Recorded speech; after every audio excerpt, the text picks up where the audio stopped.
तो हेलो दोस्तों, I hope आप सब लोग बढ़िया होंगे। तो आज की इस पूरी क्लास में डिस्कस करेंगे हम लोग फ्रेम ऑफ रेफरेंस क्या होता है। ठीक है, बीएससी फर्स्ट सेमेस्टर की मोस्ट इंपॉर्टेंट टॉपिक में से एक होता है फ्रेम ऑफ रेफरेंस, जो कि हर साल एग्जाम में पूछा जाता है, चाहे वो ऑब्जेक्टिव एग्जाम हो चाहे वो सब्जेक्टिव का ही एग्जाम क्यों ना हो। जो भी बच्चे ये दोनों एग्जाम से देते हैं ना, उनके मतलब पैटर्न की मैं बात करूँ कि किसका सब्जेक्टिव पैटर्न होगा, किसी का ऑब्जेक्टिव पैटर्न होगा, तो ये दोनों के लिहाज से इतना इंपॉर्टेंट है कि दोनों के पेपर में आता है भाई, है ना। ये दोनों के पेपर में आता है कि भैया फ्रेम ऑफ रेफरेंस क्या होता है, जिसको हिंदी में बोलते हैं निर्देश तंत्र। ठीक है, तो ये अपने बीएससी फर्स्ट सेमेस्टर की फिजिक्स जो कि सेकंड पार्ट में आता है, जिसको आप न्यूटोनियन मैकेनिक्स या फिर इवन मैकेनिक्स भी कहते हो। ठीक है, तो ऑलरेडी हमने फर्स्ट सेमेस्टर की first book mathematical physics cover up कर लिया था। अब एक बच्चे ने कमेंट किया था भैया कि मेरे पास में ये टॉपिक्स हैं जो कि छूट गई हैं, मेरे को बता दो। ठीक है, तो डोंट वरी, मैं उस टॉपिक को भी आपको धीरे धीरे करके समझा दूंगा। ठीक है, बाकी आज की क्लासेस में स्टार्ट करने से पहले मैं आपको थोड़ा सा आइडिया देता हूँ कि इस वाले चैप्टर में, जिसका नाम है dynamics of a system of particle, हमने उसमें क्या क्या डिस्कशंस करे थे। तो भैया हम लोगों ने न्यूटन साहब के लॉ ऑफ मोशन को डिस्कस किया था। इसके अलावा हम लोगों ने डिस्कस किया था centre of mass, linear momentum वगैरह, ये सारी चीज़ें डिस्कस की थी, है ना। तो आई होप आप सभी लोगों ने वाली क्लासेस देखी होंगी। नहीं भी देखा है भैया तो सारा प्लेलिस्ट डिस्क्रिप्शन बॉक्स में अवेलेबल कर दिया है मैंने, चैनल पर अवेलेबल है, फ्री है, जाओ आराम से बैठ के देखो। ठीक है, मज़ा बहुत आएगा। ठीक है, चलिए आज की क्लास की स्टार्टिंग करेंगे तो फ्रेम ऑफ रेफरेंस डिस्कस करेंगे। और एक बात की गारंटी देता हूँ भाई, फ्रेम ऑफ रेफरेंस आज के बाद तुमको कोई डाउट नहीं लगेगा कि भैया फ्रेम ऑफ रेफरेंस कौन सा वाला कैसे डिसाइड करते हैं, कौन सा क्या होता है। आज की क्लास के बाद ना तुमको कोई डाउट नहीं रहेगा भैया कि फ्रेम ऑफ रेफरेंस होता क्या है। ठीक है, तो फ्रेम ऑफ रेफरेंस देखो, फ्रेम ऑफ रेफरेंस की बात करेंगे तो ये एक बेसिकली ऐसा सिस्टम होता है ना, जो किसी भी ऑब्जेक्ट की पोजीशन के बारे में बताने का काम करता है। क्या करता है ये, किसी भी ऑब्जेक्ट की पोजीशन के बारे में बताने का काम करता है। जैसे मान लो अगर मुझे बतानी पड़े कि भैया चलो तुमको मैं एज ए अपना रेफरेंस देता हूँ। ठीक है, रेफरेंस देता हूँ, है ना, समझ गए रेफरेंस। तो मैं एज एग्जांपल देता हूँ कि मैं अगर मुझे तुम्हें मेरी पोजीशन बतानी पड़े, मैं अभी देखो तुमको पता है मैं यूपी से हूँ, मैं यूपी में कहाँ से हूँ, तो कैसे खोजोगे भैया, आप उठाओगे फटाक से मैप और मैप में फटाफट जूम करना स्टार्ट करोगे और मैं अपनी लोकेशन तुमको बता दूं, तुम उस लोकेशन को टाइप करोगे और फटाक से पहुंच जाओगे। होता है ना, ऐसा ही होता है ना। तो वैसे ही अपने फिजिक्स के अंदर भी बहुत सारे, जब भी कोई पार्टिकल वगैरह कहीं पे रखा जाता है, कोई ऑब्जेक्ट रखा जाता है, वो मूव करता है, रेस्ट पोजीशन पे रहता है ना, तो दो कंडीशन होते हैं, या तो वो मूव करेगा या तो रेस्ट पोजीशन पे रहेगा। दो ही कंडीशन तो होते किसी पार्टिकल के, या तो हो ही ना, फिर या तो हो ना, या तो है तो रेस्ट पोजीशन पे, या तो फिर मूविंग करता रहो। ठीक है, तो यही दो कंडीशंस अपने पास में किसी भी ऑब्जेक्ट की फिजिक्स की बात कर रहा हूँ मैं। ठीक है, तो उस पार्टिकल की, उस ऑब्जेक्ट की पोजीशन बतानी पड़े कि उसको स्पेस में, मतलब इसको जो हम लोग पढ़ते हैं ना, हम लोग जहाँ पे रहते हैं ना कॉपी वगैरह में, उस ऑब्जेक्ट को जब रखते हैं ना, ये पूरा जो सिस्टम अपने पास में इन्वायरमेंट है उसको स्पेस बोलते हैं। बेसिकली फिजिक्स की लैंग्वेज में उसको स्पेस बोलते हैं। ठीक है, तो वो स्पेस में कहाँ पे रखा गया होगा, कौन से कोऑर्डिनेट में होगा, है ना, कहाँ पे होगा, उसकी एग्जैक्ट लोकेशन बताने का काम करता है फ्रेम ऑफ रेफरेंस। कि वो पार्टिकल कहाँ पे होगा उसके बारे में बताने का काम होता है फ्रेम ऑफ रेफरेंस का। ठीक है, तो बेसिकली ये करता क्या है भैया, तो frame of reference is define as a, ऐसे बोल सकते हो कि फ्रेम ऑफ रेफरेंस, ठीक है, frame of reference is define as, ठीक है, क्या होता है भैया, define as a well coordinate system, a well coordinate system. भैया ये क्या होता है, ये एक ऐसा वेल कोऑर्डिनेट सिस्टम होता है विच describe the motion, which describe, ठीक है, describe the motion and position of a particle. Motion and basically ज़्यादातर ना पोजीशन बताने का काम करता है, बट उसमें मोशन भी इन्वॉल्व कर लेते हैं। तो motion and position of a particle in, ठीक है, इन 2 और 3 डायमेंशनल स्पेस। ठीक है भैया, कहाँ पे, 2 और 3 dimensional space. What is 2 dimensional space, what is 3 dimensional space, आपने पढ़ा होगा, ये वाला सिस्टम आपने बहुत बारी पढ़ा होगा, एक्स वाई, है ना, ये वाला सिस्टम पढ़ा होगा, एक्स वाई एंड जेड वाला आपने पढ़ा होगा, है ना, ये वाला सिस्टम आपने पढ़ा होगा, जेड एक्स एंड वाई, ये सिस्टम पढ़ा है, बहुत बारी पढ़ा है। इसका ओरिजिन होता है 0 0 0 और इसका ओरिजिन होता है 0,0। ठीक है, ये चीज़ तो आपने बहुत बारी पढ़ी होगी। इसी को तो बोलते हैं, इसको बोलते हैं 2 डायमेंशन। कि भैया अगर आपके पास में कहीं पे आप कोऑर्डिनेट सिस्टम लिखते हो कि क्या, अब ये मत बोलना भैया कोऑर्डिनेट सिस्टम क्या होता है। ऑलरेडी जब मैथमेटिकल फिजिक्स पढ़ा रहे थे उसका तीसरा चैप्टर यही तो था, कोऑर्डिनेट सिस्टम ही तो था। उसमें यही सारी चीज़ें जो डिस्कस करते हैं, कोऑर्डिनेट सिस्टम क्या होता है, पोजीशन वेक्टर वगैरह कैसे फाइंड आउट करते हैं। तो अगर नहीं देखा है तो वो भी अवेलेबल है, जाओ उसको देख लो भाई, ठीक है। तो ये अपने पास में 2 डायमेंशन होता है और इसको बोलते हैं हम लोग बेसिकली 3 डायमेंशन। तो 2 डायमेंशन मतलब क्या होता है भैया कि जिसके अंदर सिर्फ एक्स एंड वाई प्लेन्स हो, मतलब उसके अंदर 2 ही कोऑर्डिनेट्स दिखाने पड़े, ऑब्जेक्ट के सिर्फ 2 ही कोऑर्डिनेट्स हो, ठीक है, एक्स एंड वाई। और इसमें होता है अपने पास में 3 coordinates x y and z, कि ऑब्जेक्ट के अगर 3 कोऑर्डिनेट्स हो तो उसको एक्स वाई एंड जेड बोलते हैं। और हम लोग जो जिस डायमेंशन में रहते हैं ना, हम लोग जो इस धरती के ऊपर रहते हैं, तो उसको बोलते हैं कि हम लोग 3 डायमेंशनल स्पेस में रहते हैं। किस में रहते हैं? 3 डायमेंशनल स्पेस में, मतलब ईस्ट वेस्ट नॉर्थ साउथ जो भी अपने पास में होता है वो सारी चीज़ों को मिला के हम लोग 3 डायमेंशनल स्पेस बताते हैं। मतलब अगर हमको वो जो लोकेशन आता है ना अपने पास में मोबाइल में, जब वहाँ पे आपको लोकेशन बतानी पड़ती है ना, तो जो डिटेक्टर होता है जो उसके अंदर पूरा सिस्टम काम करता है, वो आपको ये 3 डायमेंशन स्पेस के हिसाब से सारी चीज़ें डिटेक्ट करके बताता है भैया कि आप उस अर्थ पे, उस जगह पे, मतलब कहाँ पे हो, वो चीज़ें बताता है। तो ठीक अपने फिजिक्स में भी ऐसा होता है कि फ्रेम ऑफ रेफरेंस जो होता है, निर्देश तंत्र कहते हैं हिंदी में उसको, तो ये भी अपने पास में एक वेल डिफाइंड कोऑर्डिनेट सिस्टम होता है जो किसी भी ऑब्जेक्ट के पोजीशन के बारे में बताने का काम करता है, ठीक है। और जिन बंधुओं को नहीं पता है ना, जिन दोस्तों को नहीं पता, उनके लिए कोऑर्डिनेट सिस्टम के बारे में बता देता हूँ कि कोऑर्डिनेट सिस्टम जो होता है अपने पास में, एक होता है कार्टेशियन कोऑर्डिनेट सिस्टम, है ना, कार्टेशियन कोऑर्डिनेट सिस्टम, एक होता है स्फेरिकल कोऑर्डिनेट सिस्टम, है ना, और एक होता है सिलेंड्रिकल कोऑर्डिनेट सिस्टम। क्या होता है?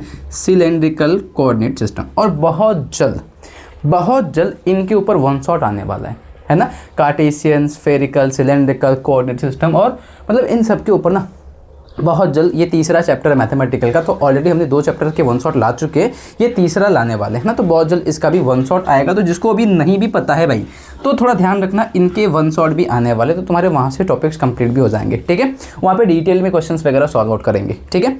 अच्छा, इसकी बात करते हैं। तो अब क्या था frame of reference? Frame of reference एक ऐसा वेल डिफाइंड कोऑर्डिनेट सिस्टम होता है, मतलब इन तीनों में से तुम कोई सा भी एक कोऑर्डिनेट सिस्टम पकड़ लो, तीनों अपने आप में एक से एक बहादुर है ना, तीनों मेथड अपने आप में बढ़िया है, ठीक है। तो जिसमें कार्टेशियन की जब बात करते हैं तो कार्टेशियन के सिस्टम्स को एक्स वाई एंड जेड से रिप्रेजेंट करते हैं कोऑर्डिनेट्स को, स्फेरिकल के आर थीटा एंड फाई से रिप्रेजेंट करते हैं, और सिलेंड्रिकल के आर फाई एंड जेड से। देखो अब जिन्होंने मेरे से कोऑर्डिनेट सिस्टम का चैप्टर पढ़ा होगा उनके लिए भाई तो फिर ये चैप्टर ही बड़ा एकदम आसान लगेगा, उसको ये पूरा चैप्टर ही आसान लगेगा, फील हो जाएगा उसको पूरा कि भैया न्यूटन साहब का लॉ ऑफ मोशन जब मैंने पढ़ाया था और कोऑर्डिनेट सिस्टम, फील कर पाओगे भैया कि मैं क्या पढ़ा रहा हूँ, ऐसा हो जाएगा तुमको, ठीक है। तो चलिए, तो ये हमारे पास में 3 कोऑर्डिनेट सिस्टम होते हैं, जिसमें से मैंने अभी जो ये बनाया है ना, ये बेसिकली कार्टेशियन वाला बनाया है ना, जो मैंने सिस्टम बना है, ये जो मैंने कोऑर्डिनेट्स दिखाए हैं एक्स वाई जेड, किससे मैच कर रहा है? एक्स वाई जेड किस में आता है? कार्टेशियन में। तो हम लोग बेसिकली जब भी सिस्टम का इस्तेमाल करते हैं, ठीक है, तो हमारे पास में जो फ्रेम ऑफ रेफरेंस हम लोग हमारे बुक्स में जो जनरली दिया जाता है, ठीक है, जो भी क्वेश्चंस वगैरह आते हैं नॉर्मली, मैं ग्रेजुएशन की बात कर रहा हूँ, तो वहाँ पे ज़्यादातर केसेस में हम लोग कार्टेशियन सिस्टम का ही इस्तेमाल करते हैं। बाकी ये दोनों भी अपने आप पे एक से एक बढ़िया टॉपिक्स हैं, ठीक है। ये भी कोऑर्डिनेट सिस्टम इतना इस्तेमाल कर सकते हो कि आप इनसे चाहो तो अगर ये वाला दिया ना, तो इनको कन्वर्ट करके तुम कार्टेशियन में पहुँच भी सकते हो, है ना। इनका कन्वर्जन भी उल्टा पुल्टा करके, मतलब इनको इसमें आप कन्वर्जन करा सकते हो। तो कन्वर्जन करा के चाहे कोई सा भी कोऑर्डिनेट सिस्टम हो, आपको जिसमें जाना है वहाँ पे आप जा सकते हो, ठीक है। अच्छा, ये तो कोऑर्डिनेट सिस्टम हो गया। अब ये हो गया अपने पास में 2 डायमेंशन, जिसमें आपके पास में 2 कोऑर्डिनेट्स मिलेंगे। ये होगा 3 डायमेंशन, जिसमें आपके पास में 3 कोऑर्डिनेट्स मिलेंगे। अच्छा, पोजीशन कैसे बताएंगे भैया? तो इसे मान लो कि आपके पास में 3 डायमेंशनल स्पेस है, उसके अंदर एक पॉइंट है P, ठीक है। मुझे इस P पॉइंट का कोऑर्डिनेट बताना है, ठीक है। तो अगर आप कार्टेशियन के हिसाब से बताओगे तो आपको बताना पड़ेगा कि उसके कोऑर्डिनेट्स क्या हैं। तो कोऑर्डिनेट्स बेसिकली ऐसे दिखाया जाता है, आपने मूवी वगैरह में देखा होगा, कोऑर्डिनेट्स ऐसे बताते हैं 23 degree north plus 23 point comma ऐसे करके दिखाते हैं, 52 डिग्री ईस्ट वेस्ट ऐसे करके दिखाते हैं ना, वही वाले कोऑर्डिनेट्स हैं। तो यहाँ पे अपने पास बेसिकली एक्स वाई जेड करके लिखते हैं। तो ये जो कोऑर्डिनेट्स होंगे, अगर मान लो कि 3 डायमेंशनल स्पेस है, कि एक्स वाई जेड नाम का आपके पास में एक स्पेस है, उसमें कोई एक पॉइंट है P, इस P पॉइंट के कोऑर्डिनेट्स मेरे पास में एक्स वाई एंड वो कुछ भी हो सकता है, 1 2 3 -1 2 3, वो सब कुछ हो सकता है, ठीक है। तो अब मुझे बताना है कि इस 3 डायमेंशनल स्पेस में P पॉइंट जिसका कोऑर्डिनेट है एक्स वाई जेड, मुझे बताओ ये स्पेस में कहाँ पे होगा। मैं इसको ढूंढने जाऊँगा तो कहाँ पे मिलेगा मुझे, ठीक है। तो बेसिकली जब ढूंढने जाओगे तो उसको निकालने के लिए आप क्या निकालते हो पता है? Position vector. क्या निकालते पता है? किसी भी पार्टिकल की पोजीशन निकालने के लिए किसका इस्तेमाल करते हैं? पोजीशन वेक्टर का इस्तेमाल करते हैं भाई, पोजीशन वेक्टर का इस्तेमाल करते हैं, है ना। और पोजीशन वेक्टर कैसे निकालते हो तो ऑलरेडी याद होगा कि भैया इसको सेंटर से मिला लो और ये डिस्टेंस हो जाएगा वेक्टर r बराबर x i cap y j cap and z k cap, ठीक है।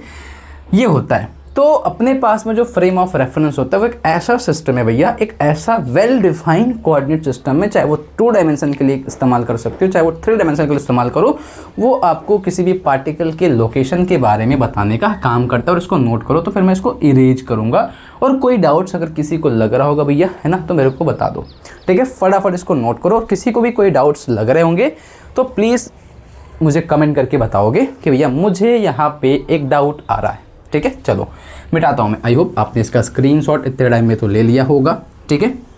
चलिए, और किसी बंधु को ऐसा लग रहा होगा भैया कि आप बहुत फास्ट लेके जा रहे हो क्या, तो टेंशन ना लो, है ना, इजीली हैंडल कर लेंगे हम लोग, ठीक है। चलो, तो अभी क्या क्या डिस्कस करेंगे, अब देखो फ्रेम ऑफ रेफरेंस के टाइप के बारे में डिस्कस करेंगे। आई होप आपको फ्रेम ऑफ रेफरेंस समझ में आ गया होगा कि क्या करते हैं उसके अंदर बेसिकली, ठीक है। अब जो फ्रेम ऑफ रेफरेंस होता है बेसिकली वो 2 टाइप का होता है। एक होता है इनर्शियल फ्रेम ऑफ रेफरेंस, ठीक है। क्या होता है? इनर्शियल फ्रेम ऑफ रेफरेंस, ठीक है। और एक होता है भैया अपने पास में फ्रेम ऑफ रेफरेंस, और एक होता है अपने पास में non inertial frame of reference, ठीक है। तो ये बेसिकली अपने पास में 2 टाइप के फ्रेम ऑफ रेफरेंस होते हैं, इनर्शियल और नॉन इनर्शियल, ठीक है। अब उसमें बात करेंगे सबसे पहले इनर्शियल फ्रेम ऑफ रेफरेंस की। किसकी बात करेंगे? इनर्शियल फ्रेम ऑफ रेफरेंस की, ठीक है। अब यह इनर्शियल फ्रेम ऑफ रेफरेंस क्या होता है, तो देखो बुक्स में जो इसके डेफिनेशन लिखी है ऐसे लिखा है कि दोज फ्रेम ऑफ रेफरेंस, देखो मैं ऐसे बता देता हूँ, डायरेक्टली बताता हूँ, दोज फ्रेम ऑफ रेफरेंस, अभी उसको डिकोड भी करेंगे, ठीक है। तो those frame of reference which follows Newton's law of motion, ठीक है।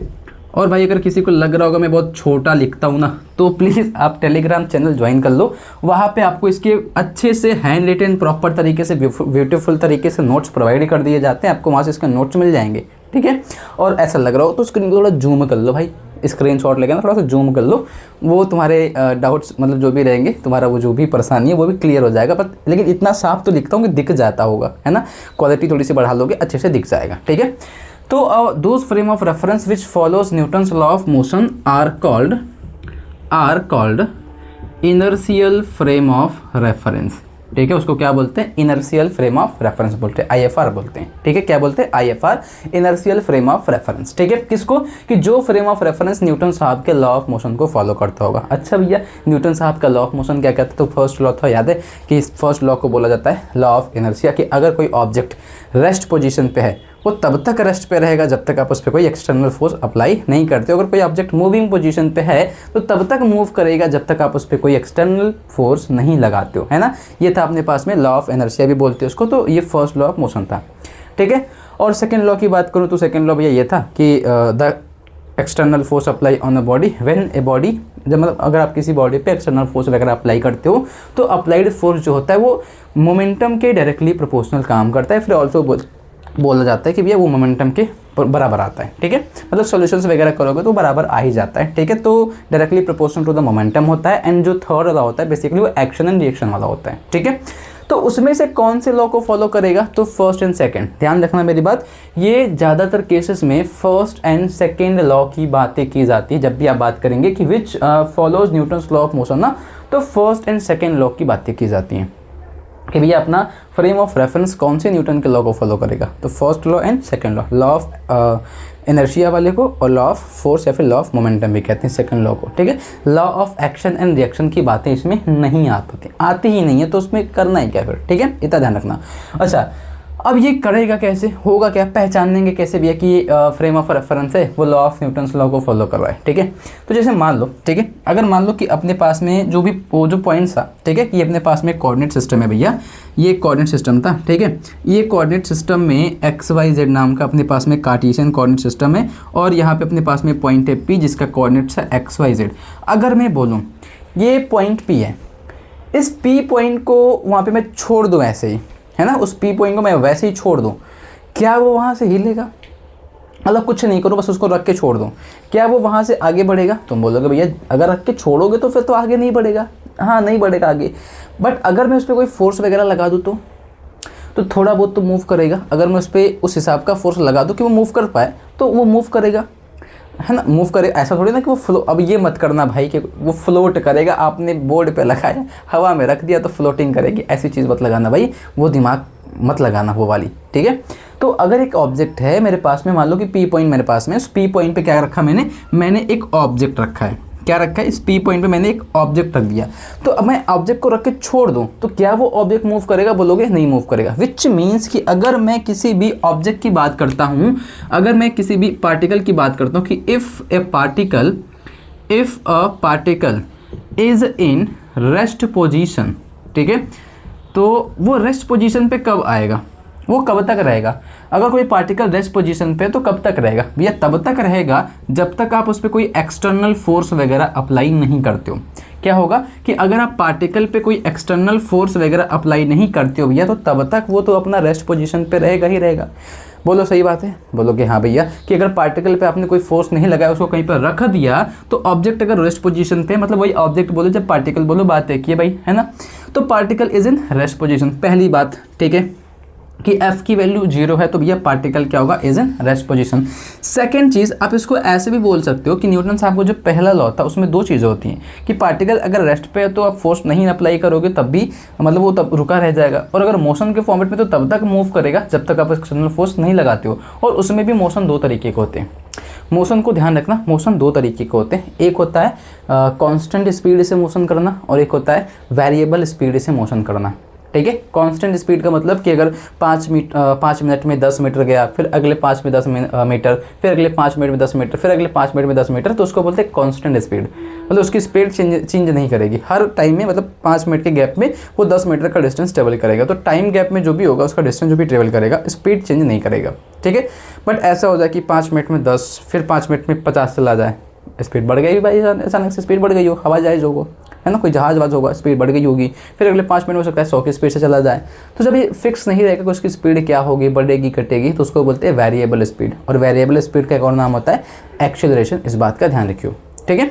तो अगर ये पार्टिकल रेस्ट पोजीशन पे ना हो, कि ऐसे बोल रहे कि इफ पार्टिकल ठीक है, if particle is in moving with constant speed, अगर भैया पार्टिकल आपका कांस्टेंट वेलोसिटी, स्पीड बोलो, चलो तुम्हारे लिए सही कर देता हूँ भाई, तुम्हारे लिए आसान कर दो, कांस्टेंट वेलोसिटी, ठीक है, कि अगर पार्टिकल अपना कांस्टेंट वेलोसिटी से मूव कर रहा होगा, कांस्टेंट स्पीड से मूव कर रहा होगा, तब भी केस वही बनेगा कि अगर आप पार्टिकल पे फोर्स नहीं लगाओगे भैया, वो पार्टिकल मूव करता ही रह जाएगा। वो पार्टिकल तब तक आपका मूव करेगा जब तक आप एक एक्सटर्नल फोर्स वगैरह अप्लाई नहीं करते। और यही कहना था न्यूटन साहब के लॉ ऑफ मोशन में, फर्स्ट लॉ का, ठीक है। अच्छा, ये बात तो ठीक है। और हमने ये भी देखा था कि अगर फोर्स की वैल्यू 0 तो एक्सेलरेशन भी 0 आता है। चेक कर लेते हैं, हमारे पास में जो फॉर्मूला होता है, ठीक है, कि भैया F बराबर होता है m into A, which means इसको ऐसे भी लिख सकते हैं कि F d2x divide by dt2, है ना, ये होता है। और d2x डिवाइड बाई dt2 का मतलब होता है कि अगर आप dx डिवाइड बाई dt, जो कि होती है वेलोसिटी, अगर इसको वन टाइम डिफरेंशिएट कर दो तो आता है d2x बाई dt2, मतलब एक्सेलरेशन आता है, ठीक है। तो ये अपने पास में फोर्स का फॉर्मूला होता है, जिसमें से एक्सेलरेशन बराबर होता है d2x डिवाइड बाई dt2, ठीक है। तो इनका कहना ये कि अगर पार्टिकल आपका क्या है, पार्टिकल आपका कांस्टेंट स्पीड से मोशन कर रहा होगा, मतलब वेलोसिटी आपकी कैसी है भैया, वेलोसिटी आपकी कांस्टेंट है। तो अगर वेलोसिटी कांस्टेंट है, इसका डिफरेंशिएशन करोगे तो क्या आएगा, d2x डिवाइड बाई dt2 बराबर क्या होगा, 0 आएगा। अगर इस कांस्टेंट का डिफरेंशिएशन करोगे, dx डिवाइड बाई dt बराबर कांस्टेंट है, अगर इसको डिफरेंशिएट कर दोगे तो आएगा d2x डिवाइड बाई dt2 बराबर 0। और d2x डिवाइड बाई dt2 का मतलब होता है एक्सेलरेशन बराबर 0, विच मीन्स कि अगर ऑब्जेक्ट चाहे वो रेस्ट पोजीशन पे हो तो आप फोर्स नहीं अप्लाई करोगे तब भी आपका system inertial frame of reference में आएगा। अगर ऑब्जेक्ट आपका कांस्टेंट स्पीड से मोशन कर रहा है तब भी आपका वो ऑब्जेक्ट वो आपका इनर्शियल फ्रेम ऑफ रेफरेंस को शो करेगा। तो मेरी बात ध्यान सुनना, मैं फिर से अच्छे से क्लियर कर देता हूँ कि इनर्शियल फ्रेम ऑफ रेफरेंस क्या होता है। तो ऐसा फ्रेम ऑफ रेफरेंस जो न्यूटन साहब के लॉ ऑफ मोशन को फॉलो करता है उसको बोलते हैं इनर्शियल फ्रेम ऑफ रेफरेंस। और इसको दिखाते कैसे, पहचानने के कैसे कि भैया पहचानने का तरीका सिंपल सा है कि ऑब्जेक्ट पे कोई फोर्स अप्लाई नहीं हुआ होगा, ठीक है, उसका जो स्पीड होगा वो कॉन्स्टेंट होगा, ठीक है, उसका जो वेलोसिटी होगा वो कॉन्स्टेंट होगा, उसका जो एक्सेलरेशन होगा वो 0 होगा। तो यहीं से आपके क्वेश्चन भी एग्जाम में आते हैं कि ऑप्शन दे देगा आपको कि v बराबर कॉन्स्टेंट, a बराबर 0, f बराबर बराबर 0, है ना। मतलब ये सारी चीज़ें होती है, मतलब ये 3 अपने पास में फॉर्मूले कह सकते हो इनर्शियल फ्रेम ऑफ रेफरेंस के लिए, ठीक है। तो ऐसा सिनारियो मिले तो भैया वो चीज़ क्या होगी अपने पास में, इनर्शियल फ्रेम ऑफ रेफरेंस। और पहचानेंगे कैसे, दूसरा तरीका कि भैया या तो पार्टिकल रेस्ट पोजीशन पे होगा या तो पार्टिकल आपका कांस्टेंट वेलोसिटी से मूव कर रहा होगा। ये 2 तरीके होंगे, या तो वो रेस्ट पोजीशन पे होगा या तो वो कांस्टेंट वेलोसिटी से मूव कर रहा होगा। यही पहचानने का उसका तरीका है कि वो इनर्शियल फ्रेम ऑफ रेफरेंस है। जैसे प्रैक्टिकल लाइफ के तुमको एग्जांपल दूं, चलो प्रैक्टिकल एग्जांपल दिखाता हूं। मान लो तुम्हारे पास में कोई रोड वगैरह है ना। इस रोड पे सपोज करो भैया यहाँ पे आपके पास में एक बस है। देखो बस का मेरे मजाक मत उड़ाना, ठीक है। ये एक बस मान लेते हैं, ऐसा कुछ कोई एक बस गाड़ी कुछ है अपने पास में, ठीक है। ये ड्राइवर वाली सीट है भाई, चलो भाई, ठीक है। ये अपने पास में बस है। तो सपोज़ करो एक गाड़ी है ना। ये गाड़ी इधर की साइड में मूव कर रहा है, ठीक है। और ऐसा सपोज़ करते हैं, चलो ये बस वगैरह अपने पास में, ठीक है। और इधर पे एक लड़का खड़ा है। कौन है भैया, एक लड़का खड़ा है यहाँ पे ज़मीन पे रोड के साइड में, और वो खड़े होके इस बस को देख रहा है। क्या कर रहा है, वो इस बस को देख रहा है भाई, ठीक है। कौन है, ये एक लड़का है, ठीक है। ये कैसा है, ये रेस्ट पे, फिलहाल मान के चलते हैं ये लड़का कैसा है, रेस्ट पे है। तो अगर ये लड़का खड़े होकर इस बस को देख रहा है भैया, बस आगे की साइड में मूव कर रही है, ठीक है। तो अगर कोई चीज़ रेस्ट पोजीशन पे है जिसके रेफरेंस में आप देख रहे हो, किसको रेफरेंस बना रहे हो भैया, ये रेस्ट पोजीशन पे लड़का है और ये बस जा रही है, ठीक है। तो ये लड़का इस जब बस को देखेगा, तो अगर ये लड़का आपका रेस्ट पोजीशन पे है, अगर ये लड़का कैसा है, रेस्ट पोजीशन पे, विच मीन्स ये दोनों कैसे हैं, ये दोनों के दोनों बस और ये लड़का किस फ्रेम ऑफ रेफरेंस में बोला जाएगा, तो बोला जाएगा इनर्शियल फ्रेम ऑफ रेफरेंस में। कि अगर ऑब्जेक्ट रुक के किसी चीज़ को देख रहा है, अब वो देखो, अब ये बस मूव भी कर सकती है, नहीं भी कर सकती है, वो बस का मैटर है कि बस मूव कर रही है कि बस नहीं मूव कर रही है, वो बस का मैटर है। बट तुम जो देख रहे हो, ये जो लड़का देख रहा है, इसकी बात करेंगे कि ये कैसा है, ये मूव कर रहा है कि रेस्ट पोजीशन पे। तो अगर ये रेस्ट पोजीशन पे है तो ये इनर्शियल फ्रेम ऑफ रेफरेंस। और या फिर ऐसा भी सिनेरियो हो सकता है कि ये लड़का भैया मूव करेगा तो कांस्टेंट स्पीड से मूव कर ले, या तो कांस्टेंट स्पीड से मूव करे, ठीक है, कांस्टेंट वेलोसिटी से मूव करे भैया। मतलब एकदम ऐसे पैदल चलते हैं ना, ऐसे पैदल चलते हैं तो 1 मिनट मतलब 1 सेकंड में 1 पैर बढ़ाते हो, फिर अगले सेकंड में 1 पैर बढ़ाते हो, फिर अगले सेकंड में 1 पैर बढ़ाते हो, ऐसा सिनेरियो मिल जाए, ठीक है, कि 1 सेकंड में 1 पैर बढ़ाते जा रहे हो, तो उसको बोलते हैं कांस्टेंट स्पीड, मतलब सेम टाइम में सेम डिस्टेंस ट्रेवल करते हैं। तो अगर ये लड़का कांस्टेंट स्पीड से चल रहा होगा, ठीक है, या फिर वो रेस्ट पोजीशन पे होगा और किसी सामने जाती हुई बस को देखे, गाड़ी को देखे, वो गाड़ी अब वो जा भी रही हो सकती है, वो रुकी भी हो सकती है, उसका मैटर है।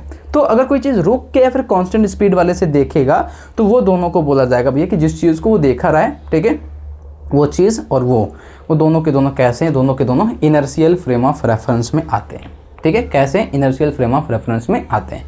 और इतनी बात अगर क्लियर है भैया तो थम्स अप कर दो। अगर सबको इतनी बात क्लियर है भैया तो थम्स अप कर दो। फिर मैं आगे लेके चलूँगा non inertial frame of reference के बारे में कि what is the non inertial frame of reference, ठीक है। एक बार देख लो इसको, कहीं पे कोई डाउट्स वगैरह किसी को लग रहा होगा तो फटाफट मेरे को कमेंट करके बताओ, नहीं तो उसका स्क्रीनशॉट लो, फिर मैं आगे लेके चलूँगा आप सभी को non inertial frame of reference के पास में, ठीक है। क्या डिस्कस करेंगे भैया non inertial frame of reference, ठीक है। चलिए, तो मैं इन सब चीज़ों को, चलो दूसरा डिस्कस करना है ना। चलिए, तो आई होप आप सभी ने स्क्रीनशॉट वगैरह ले लिया होगा, ठीक है। अब जो non inertial frame of reference होता है वो पहले वाले का ठीक उल्टा होता है, इसलिए मैंने सारी चीज़ें नहीं मिटाई हैं, ठीक है। क्या होगा, non inertial frame of reference का मतलब होता है कि the frame of reference which does not follow, which does not follows Newton's law of motion, that is called non inertial frame of reference. कि भैया जो फ्रेम ऑफ रेफरेंस न्यूटन के साहब के लॉ को फॉलो नहीं करता है उसको बोलते हैं non inertial frame of reference. Which means कि अब बार अपने पास में जो फोर्स होगा ये जीरो नहीं होगा भैया, इस फोर्स की कुछ न कुछ तो वैल्यू होगी। क्या होगी भैया, फोर्स की कुछ न कुछ तो वैल्यू होगी। अब वो वैल्यू क्या होगी आपको डिटेक्ट करके, कैलकुलेट करके, क्वेश्चन में हो सकता है दिया हो, गिवन हो, तो वो सब चीज़ें वहाँ पे आपको मिलेंगी, निकालनी पड़ेंगी, ठीक है। तो ऐसा फ्रेम ऑफ रेफरेंस जो न्यूटन साहब के लॉ को फॉलो नहीं करता होगा उसको बोलेंगे non inertial frame of reference, और उसमें फोर्स की वैल्यू जीरो नहीं होगी। और उसमें होगा क्या, तो उसको पहचानने का तरीका सिंपल सा भैया कि पार्टिकल आपका मूविंग विथ वेरिएबल वेलोसिटी होगा। क्या होगा, मूविंग विथ वेरिएबल वेलोसिटी, जिसको दूसरी भाषा में कहते हैं भैया वेरिएबल वेलोसिटी को कहा जाता है एक्सेलरेशन। एक्सेलरेशन आपने पढ़ा होगा, change in velocity with respect to time, तो उसको वेरिएबल वेलोसिटी कहते हैं। तो एक्सीलरेशन, ठीक है, कि भैया अगर आप एक्सेलरेशन की बात करते हो तो एक्सेलरेशन का मतलब होता है variable velocity, change in velocity with respect to time.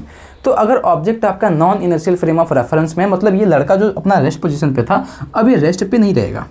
ये लड़का क्या होगा भैया, अब ये लड़का रेस्ट पे नहीं होगा, ये मूव कर रहा होगा, मतलब ये मूव करेगा, है ना। अब ये कैसे मूव करेगा, तो ये मूव करेगा सिर्फ और सिर्फ वेरिएबल स्पीड से। तो अगर ये लड़का वेरिएबल स्पीड या फिर वेलोसिटी दोनों बोल सकते हो, ठीक है। तो अगर ये लड़का वेरिएबल स्पीड से मोशन कर रहा होगा, मतलब ऐसे चलते चलते चलते चलते देखे, और वो चल भी सकता है, थोड़ा धीमा हो सकता है, फिर चलेगा धीमा हो जाएगा, ऐसा कुछ सिनेरियो मिले, ठीक है, मतलब उसकी स्पीड बराबर ना रहे। तो ऐसा कंडीशन मिले कि लड़का भैया दौड़ रहा है, चल रहा है, तो चलते चलते किसी चीज़ को देखे, चलते चलते अगर बस को देखता है, ठीक है, तो ये बस अगर मूव कर रही होगी तब भी ठीक है, रुका होगा तब भी ठीक है, वो बस का मैटर है, ठीक है। तो अगर चलते चलते हुए देखेगा, तब अगर बात करोगे कि अगर इसकी स्पीड वेरिएबल है भैया, तब ये दोनों कैसे होंगे, ये दोनों non inertial frame of reference बोले जाएंगे। कि ये दोनों कैसे होंगे, दोनों के दोनों non inertial frame of reference होंगे। दूसरा तरीका, मान लो कोई बस में बैठ के देख रहा होगा कि भैया बस में एक इंसान बैठा है, वो इस लड़के को देखे, और ये लड़का कुछ भी कर रहा हो, मतलब ये मूव कर रहा है, बैठा है, खड़ा है, कैसा, कुछ भी फ़र्क नहीं पड़ता, ठीक है। तो अगर मान भी लेते कि अगर ये मूव भी कर रहा है, ठीक है, फिर खड़ा ही, चलो मान लो, तो बस में बैठ के तुम भी खुद देखे होगे कि बस में बैठ के अगर तुम बस तेज स्पीड में जा रही होती है, तुम बाहर दूर अगर पेड़ों को देखो तो भैया पेड़ पीछे की साइड में जाते हुए दिखाई देते हैं। होता ना कि पेड़ खड़ा होता है, पेड़ कहाँ चलता है भाई, पर वो पेड़ तुमको पीछे जाते हुए दिखाई देता है, तुम आगे जाते हुए दिखाई देते हो। तो ऐसे केस को भी बोला जाता है non inertial frame of reference, जिसको रिलेटिव वेलोसिटी भी बोला जाता है, रिलेटिव मोशन कहा जाता है ना, रिलेटिव मोशन कहते हैं। तो that is called non inertial frame of reference, मतलब जिस चीज़ से आप देख रहे हो ना, उसकी स्पीड बस वेरिएबल होनी चाहिए, तो उस पूरे सिस्टम को बोलेंगे वो non inertial frame of reference है। और अगर ये वेलोसिटी चेंज कर रही होगी तो एक्सेलरेशन मिलेगा, विच मीन्स अपने पास में वेलोसिटी कांस्टेंट तो नहीं होने वाली है। वेलोसिटी कैसी है भैया, वेलोसिटी तो वेरिएबल है, विच मीन्स अपने पास में इस बार एक्सेलरेशन भी जीरो नहीं मिलेगा। आपको एक्सेलरेशन की कुछ ना कुछ तो वैल्यू होगी जो आपको निकाल के बतानी पड़ेगी, वो क्वेश्चन डिसाइड करेगा कि आपको क्या निकालना है। तो आपको एक्सेलरेशन की भी वैल्यू निकालनी पड़ेगी, एक्सेलरेशन भी आपको जीरो नहीं होगा। तो इसमें जब भी बात करेंगे तो इसका पहचानने का तरीका होगा कि भाई आपके पास में जो वेलोसिटी होगी वो वेरिएबल होगी, स्पीड जो होगा वेरिएबल होगा, या फिर उसको आप एक्सेलरेशन फॉर्मेट में बोलोगे कि जो भी सिस्टम आपके पास में अगर वो एक्सेलरेशन फॉर्मेट में है तो सिस्टम भैया कैसा है, वो अपना non inertial frame of reference को डिकोड करेंगे। फिर बस हो गया, इतना ही था भाई, है ना, इतना ही था फ्रेम ऑफ रेफरेंस कि अगर तुम पहला समझ गए ना, दूसरा तुम्हारे लिए एकदम आसान है ना। तो बस इतना ही होता है फ्रेम ऑफ रेफरेंस। बाकी इसके ऊपर क्वेश्चंस वगैरह बहुत, मतलब जो क्वेश्चंस आते हैं मैंने बता दिया कि वो तो एक्सेलरेशन पूछेगा, या तो वेलोसिटी पूछेगा, तो फोर्स पूछेगा, तो पूछेगा कि किस लॉ को फॉलो करता है, ठीक है, यही पूछेगा। इसके अलावा फ्रेम ऑफ रेफरेंस से तुम्हारे लिए कोई क्वेश्चन नहीं बनता है, तुम्हारे सेमेस्टर की बात कर रहा हूँ मैं, ठीक है। बाकी अगर किसी एग्ज़ाम में वगैरह में, मैंने जितने साल से मैं पढ़ा रहा हूँ उस हिसाब से मैंने देखा है एग्जामिनेशंस वगैरह में ऐसे इसके अलावा और लगभग कोई क्वेश्चंस नहीं बनाए जाते हैं फ्रेम ऑफ रेफरेंस से। वो सब्जेक्टिव वाला होगा तो उसको डायरेक्टली इसका फॉर्मूला पूछ देता है, मतलब डायरेक्टली उसका डेफिनेशन वगैरह लिखने के लिए बोलता है, बस यही होता है। तो इतना ही अपने पास में फ्रेम ऑफ रेफरेंस, ठीक है। बाकी इसको अच्छे से नोट कर लेना, और कोई डाउट्स लगे तो प्लीज़ मुझे कमेंट करके बताइएगा, और इसके नोट्स टेलीग्राम चैनल पे अवेलेबल करा दिए जाएंगे। तो टेलीग्राम चैनल का लिंक डिस्क्रिप्शन बॉक्स में अवेलेबल है, उसको ज्वाइन करिए और जाके अपने नोट्स को फ्री में पाइए, ठीक है। एंड कोई भी डाउट्स अगर लग रहा होगा तो बता देना मुझे। एंड एक काम और करना है ना, अगर आज का वीडियो तुमको अच्छा लगा हो, वो लगा ही होगा, है ना, मास्टर की क्लास है तो लगा ही होगा भाई, बट फिर भी मैं फिर से कह रहा हूँ, अगर सब कुछ अच्छा था तो प्लीज़ लाइक एंड शेयर जरूर कीजिएगा, ठीक है। बाकी मिलते हैं नेक्स्ट वाली क्लास में, और वहाँ पे कुछ और चीज़ों को डिस्कस करेंगे, ठीक है। तो आज की क्लास के लिए thank you, bye bye and a very very good day, ठीक है, बाय बाय।